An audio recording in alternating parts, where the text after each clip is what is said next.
Lo que pasa en Mendiolaza, pasa por de Mendiolaza.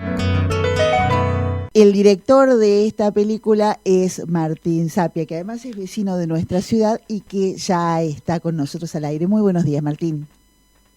Hola Gabriela, ¿cómo estás? Gracias por la invitación. Martín, primero, antes que nada, felices, por supuesto, felices de poder tener la película para verla aquí cerquita y además van a estar presentes allí en el cine de Unquillo, ¿verdad? Sí, la verdad que estamos muy contentos en estas épocas poder estrenar una película, poder mostrarla, es motivo de alegría, así que bueno, ya venimos hace un mes presentándola en diferentes puntos del país y bueno, ahora nos toca acá en nuestro barrio, por decirlo de alguna manera, y sí, vamos a estar presentes esta noche a las 21 horas y el domingo a las 21 horas con, alguna parte del elenco y parte del equipo que trabajó en la película. Además, el protagonista, Pablo Limarsi, también es vecino nuestro. Pablo Limarsi también es vecino nuestro, exactamente. Sí, vamos a estar todos. Y está Carolina Baite, que también es vecina, así que, bueno, está Sergio Heredia, que también es vecino.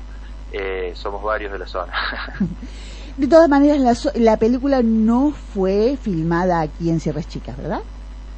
No, la película fue filmada en Córdoba, en la ciudad de Córdoba, en la zona de los bulevares. La película consta como de dos territorios, dos ámbitos bien marcados, bien diferenciados, que es la ciudad, una fábrica industrial, el predio de la zona de los bulevares. Ahí fue filmada en la zona norte de la avenida Circunvalación y después en diferentes puntos de las sierras, que está básicamente centrado en Calamuchita, en el valle de Calamuchita, en la zona de Golpe de Agua, de Villa Berna, de Las Cañitas, por esta zona, es la parte central. ¿Cómo fue producida, cómo fue financiada en estos tiempos? Esta película es de las últimas películas que fue financiada por el Inca, pero no solamente fue financiada por el Inca, sino financiada por aportes del Polo Audiovisual de la provincia y de la Municipalidad de Córdoba. Nosotros filmamos justo antes de las elecciones, filmamos en agosto-septiembre del 2023, y en Córdoba en ese año en esa época se filmaron 3 o 4 películas y todos, me acuerdo que en esa época decíamos, bueno, esto tiene aroma final. Nunca pensamos que iba a ser tan abrupto en el sentido de que se retirara el Estado y el Inca, y se disolviera casi el Inca, y así fue. Así que tuvimos todo el 2024, editándola, produciéndola, la postproducción, el armado final de la película, y empezamos a mostrarla en enero la empezamos a mostrar en festivales internacionales y ahora está acá en Córdoba, digamos. Pero sí, fue de las últimas películas financiadas por el Instituto Nacional de Cinematografía. Martín, esta es tu primera película ficcional y Sí. Me pasó una cosa súper rara, que cuando leí esa información dije, no. Y después dije, sí, claro, la de Bonino no era ficcional, un cuerpo estalló en 1000 pedazos. Es un documental, claro, pero la sensación que había quedado en mí era el de una obra tan literaria, tan artística, que me costó entender lo que estaba leyendo y decir, ¿cómo que la primera? Si estaba la de Bonino antes. El Bonino de alguna manera es lo que dentro del mundo del documental, el documental es un mundo muy heterogéneo, que estamos acostumbrados a pensar que el documental es solamente esas películas donde hay gente hablando a cámara. Y el documental te diría que es donde comienza ahí, porque de alguna manera toma los primeros documentalistas, viene relacionado con la historia del cine, con los primeros cineastas, primero el cine mudo y después cuando aparece el sonido. Pero después hay una influencia por ahí un poco distorsionada que mete la televisión con los reportajes, que dice todo el mundo dice que es un documental. Después dentro del mundo del documental están los documentales poéticos, de ensayo, documentales de cine directo, entonces hay toda una variedad muy grande, heterogénea de tipos de hacer documental. Y el de Bonino se cruza, como bien decís vos, con el ensayo, se cruza con lo literario, hay un cruce de géneros, digamos, que Me encanta que te haya quedado esa sensación, te digo, me parece buenísimo. me gusta. Martín, pero lo que quería preguntarte es cómo es este paso de, digamos, por un lado, tu paso de editor a director ya con Bonino y ahora de documentalista al ficcional. Sí, mira, hay una cosa que ahí yo no me siento documentalista, me siento cineasta, digamos. Para mí el cine es uno solo, lo digo, de hecho hay festivales que ya no, que las competencias o las muestras que hacen no diferencian, bueno, esta es la sección de documental y esta es la sección de ficción, ¿no? Para mí es una discusión que, como pasa en la literatura también, ¿no? Hay géneros que siga literatura de hombres o literatura de mujeres, o sea, es literatura o no es literatura, digamos, para mí, y en el cine me parece que pasa lo mismo, me gusta pensarlo así, me gusta trabajar con el lenguaje cinematográfico, ya sea, después podemos, sí, hay cosas diferentes en el sentido de decir, bueno, en el documental arrancamos del mundo real, entre comillas, después habría que definir qué es lo real, digamos, y de la ficción, pero de la ficción también vamos al mundo real, en el sentido, si yo te cuento una historia que es poco verosímil, si te cuento una historia que no tiene coherencia en ninguno de sus aspectos, y bueno, no la vas a, tu imaginación no la va a comprar, digamos. De alguna manera también la ficción tiende al documental, tiende a que vos te identifiques con esa realidad que te cruza siempre, digamos, ¿no? Hasta las películas de ciencia ficción se establecen vínculos, se establecen tramas que vienen de la realidad. Dicho esto, perdón, me estoy yendo por las ramas. No, porque eso explica. Para mí trabajar en la ficción, digamos, yo soy editor y he trabajado con muchas películas de ficción, digamos, con otros directores, y eso me dio, digamos, si querés, un training, si bien no es lo mismo ser editor que ser director, y además algo era un deseo que tenía de siempre, digamos, siempre que soñé hacer una película, bueno, hacer una ficción era uno de los lugares al cual quería llegar. El aprendizaje fue gigante, fue enorme para mí estar en un set de filmación, fue la primera vez que estaba en un set de filmación, con 40 personas alrededor, dirigiendo actores, nunca había dirigido actores, entonces yo vengo de una familia, mi madre es actriz, pero el teatro siempre ha sido una cosa, la gran Vivi, sí, exactamente. El teatro, la actuación siempre es una cosa muy cercana hacia mí, pero otra cosa es tomar un texto, analizarlo, decir, bueno, tomar los puntos centrales, trabajarlo con el actor, ponerle un cuerpo a ese texto, y fue, bueno, eso gracias a los compañeros que me ayudaron, a los actores que me acompañaron, y después también a todos los técnicos, digamos, ¿no? Estar en un set no es fácil, tenés un tiempo limitado, tenés, como decir, que a la diferencia con el teatro, por ejemplo, que también es una cosa que es muy por ahí perversa con los actores, tenés una sola posibilidad. El actor de teatro, cada función tiene la posibilidad de ir mejorando, de ir encontrando. Un día puede tener una función mala, pero el otro día se puede reponer y tener una gran función. El cine tenés un solo día de rodaje y ahí tiene que salir la toma, ¿no? Entonces, todo eso, ese aprendizaje, esa tensión, eso, bueno, fue sobre la marcha y fue una de las experiencias más hermosas que he tenido en mi vida, pero sin lugar a dudas. Martín, mi pregunta iba más a la diferencia entre, es como lo imagino, ¿no? Un documental un documental tan artístico y reflexivo como el de Un cuerpo estalló en 1000 pedazos, siempre parte de un mundo existente, y lo que el director propone es una reinterpretación, una mirada sobre eso existente. En cambio acá es la creación, es dar existencia, inaugurar la existencia de algo, y a eso era a lo que me refería con la diferencia. ¿Cuál fue para vos la diferencia? Bueno, por ejemplo, te cuento la segunda parte y después te cuento la primera. Me está pasando cómo se recibe la película, que era lo que yo no tenido en cuenta. Cuando me enfrentaba a presentar la película de Bonino, de alguna manera todas las preguntas te empiezan a preguntar sobre Bonino, y en algún momento, si bien yo estaba haciendo un retrato, y en ese retrato, cuando uno hace un retrato, como bien decís vos, no estaba buscando la verdad, no estaba haciendo una biografía, un biopic, ¿no? Sino estaba buscando una mirada sobre ese mundo, sobre ese personaje. pero en el fondo había un momento que la verdad le pertenecía a Bonino, digamos, que donde yo ya no podía imaginar más nada.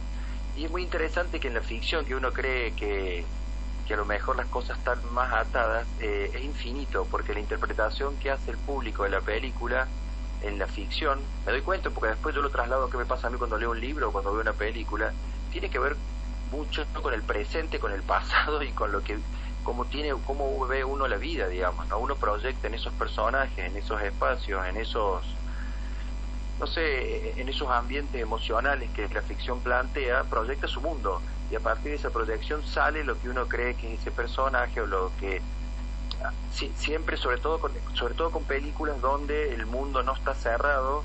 A mí me gusta pensar que lo más interesante de una película es que abra mundos, no que te cierre, digamos, no que plantee preguntas y que no dé respuestas solamente. Entonces me parece esta es la primera gran diferencia que noté en la recepción de la película. La ficción es como cada uno la interpreta de una manera que es hermosa, me hace seguir pensando a mí sobre el personaje, sobre el pasado del personaje, sobre qué siente, sobre qué está buscando. Y en el momento de la creación, bueno, para mí la literatura de alguna manera está muy relacionada con el cine que a mí me gusta hacer, y sí, de ahí para construir ese personaje me valgo mi método de trabajo es ir encontrando libros, montañas de libros que a lo mejor no tienen nada que ver unos con otros, pero que me interesan esos mundos, y en esos mundos, esa suma de mundos, construir un mundo en el que yo quiero construir una película. Son muchos años. Había el tema principal no era un tema, por decir, hay un tema en la película que tiene que ver con el dolor, con un duelo, pero para mí los temas más importantes eran la espera y el andar, la errancia, el errabundeo. Uh-huh. O sea, cómo esa idea del andar, del caminar, de alguna manera el viaje, pero no el viaje, para mí no es una road movie, podría ser pensada porque es una película que transcurre en un viaje, pero me gusta más pensarla como una película de la errancia, del caminar, del descubrimiento a través del caminar, digamos, ¿no? Entonces esos eran los temas. A través de esos temas que estuve investigando mucho, intenté construir una trama dramática dentro de esas dos ideas, digamos, conceptuales, ¿no? Bien, vamos ahora sí sobre la película en sí misma. Y me surgieron de las lecturas, porque vamos a ir el domingo, vamos a desembarcar así, con un colectivo, vamos a desembarcar el domingo en el cine de Unquillo, pero de las críticas y de todo lo que fui leyendo previamente sobre la obra, hubo dos cosas que me llamaron la atención. Uno era una declaración tuya, creo que me parece que eso fue en La Voz, que decías que la idea era no mostrar al personaje en la naturaleza, sino la naturaleza en el personaje, dentro del personaje. Y te pido que expliques eso para que uno ya vaya a verlo prevenido, atento a que eso que es wow, dije, ¿cómo? No se le escape. Mira, para mí lo más importante era poder retratar el mundo emocional del personaje, su presente, lo que sentía y por qué estaba haciendo lo que hacía, no a través de la información, sino a través de lo que uno veía, digamos. De alguna manera el lenguaje cinematográfico tiene dos cosas muy básicas, que es el plano de la imagen y el sonido, digamos, ¿no? Si a través de eso uno pudiese leer qué le pasa al personaje. La película intenta no intenta ocultar, pero trata de no estar diciendo permanentemente qué es lo que está pasando, qué es lo que va a pasar o qué le pasa al personaje. Entonces, con esa idea, las locaciones, los espacios, el territorio es el que tenía que dar cuenta, digamos. Cuando veas la película te vas a dar cuenta de que hay como dos espacios emocionales muy fuertes, uno que tiene que ver con la fábrica, que tiene un tipo de color, que tiene una textura, que tiene una cantidad de ángulos, que tiene un sonido determinado, y está la parte de si querés, del campo, de la sierra, donde los colores cambian, donde la luz cambia, donde el sonido tiene otra espesura. Entonces, de alguna manera, las sierras o la fábrica no son decorados, ¿cómo decir? No son meras escenografías, sino son texturas emocionales del personaje. Por eso para mí la búsqueda de esos espacios fue algo muy importante, digamos, porque no estaba buscando solamente un espacio, sino también estaba buscando un espacio que me diera un perfil emocional del personaje. No sé si te conteste. Sí, y voy a estar muy atenta a eso el domingo. Y finalmente, Martín, la otra pregunta era ¿hasta qué punto este es un viaje personal, un retrato individual, el de este personaje, el de César, y dónde empieza a volverse una referencia, una metáfora de lo social? Mira, si me estás preguntando qué hay de mí en ese personaje, yo te diría que no encuentro algo directo, digamos. No, perdón, se ve que no me expliqué bien, sino que de lo social, que es vuelve esto como en el arte en general, ¿en qué punto nombra lo universal? Bueno, hay una idea, para mí la película tiene un costado, una mirada muy humanista sobre los vínculos, la posibilidad del apoyo, de confraternar, de las comunidades. El personaje César, hay dos cosas. El personaje César en la fábrica es, cuando empieza la película, de alguna manera está narrando el momento en que César emocionalmente no está bien. Ya es un lugar que ha vivido durante 20 años, no solamente que trabaja, sino ha vivido durante 20 años, y él decide irse al llegar la carta de su hermana. Pero ese lugar, que puede parecer fastidioso, que puede ser casi una cárcel, porque él ha decidido autoencerrarse por el dolor, también es un refugio. Y a eso me refiero con lo social. También el trabajo puede ser un refugio, puede ser un lugar identitario, puede ser un lugar que nos salva, digamos, ¿no? Y en ese lugar de trabajo es el jefe quien le dice: emprende este viaje, pero emprende este viaje por una cuestión emocional, digamos, ¿no? Entonces el trabajo también aparece como lugar de refugio, pero después los vínculos que César establece en el camino, en el andar, también son para mí de alguna manera están hablando de creer en el hombre como un espacio de construcción de comunidad, que todavía, digamos, somos capaces de apoyarnos, de transferir conocimiento, de transferir saberes, de querernos a través de la palabra, digamos, ¿no? Entonces, si bien hay algún momento que eso se corta en la película, también da cuenta de un estado social de las cosas. Me parece que esa es la mirada sobre lo social que tiene la película. Martín Sapia, muchísimas gracias por esta conversación que nos prepara. Además, yo decía esta mañana, cuando empecé temprano a anunciar esta entrevista, decía: es un lujo. Un lujo es algo que a uno le gusta mucho y que difícilmente puede darse con ese gusto. Bueno, ¿ustedes qué quieren? ¿Una Ferrari? No, yo quiero ir a ver la película de Martín Sapia aquí en el cine de Unquillo, aquí cerquita. Muchísimas gracias por esta conversación con la radio de Mendiolaza. Gracias. Y estaremos allí el domingo. Gracias, te agradezco. ¿Puedo repetir los horarios? Sí, por favor. Los repito. Es hoy jueves 21 horas y domingo 21 horas también. Así que en el cine de Unquillo. Y en los dos casos podrán estar ahí en contacto directo con algunos de los protagonistas. Un abrazo, Martín. Gracias, que esté muy bien. Muchas gracias.